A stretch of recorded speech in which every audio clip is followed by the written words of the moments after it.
La récolte n'a pas encore commencé, mais l'odeur des premiers tubères mélanosporum commence à titiller la truffe, mais celle des chiens. Allez, cherche mon chien, viens voir.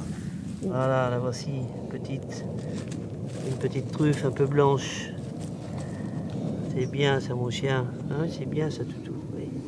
Cette reconnaissance sur le terrain permet à Christian Soulard de connaître l'état de sa truffière.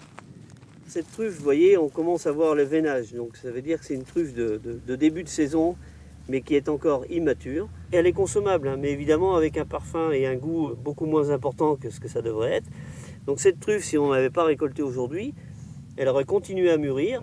Il faudra attendre 15 jours à 3 semaines pour effectuer les premières récoltes. Les trufficulteurs connaissent déjà la tendance 2020.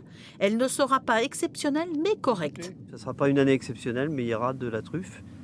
Bon, a priori de qualité, puisque là on a quand même un automne relativement doux et sec pour l'instant. Bon, les petites gelées qui commencent à venir sont très bonnes aussi pour la maturité.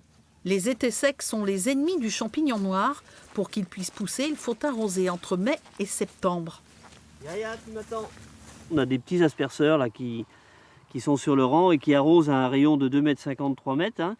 Et en complément de ces asperceurs, on a ces sondes, donc des tensiomètres, qui permettent de contrôler l'eau apportée et éventuellement le déclenchement de cet arrosage. Avec une culture de la truffe noire en pleine expansion dans le sud des Deux-Sèvres, les trufficulteurs espèrent obtenir entre 15 et 20 kilos pour l'unique marché de décembre à la Motte Saint-Hérey.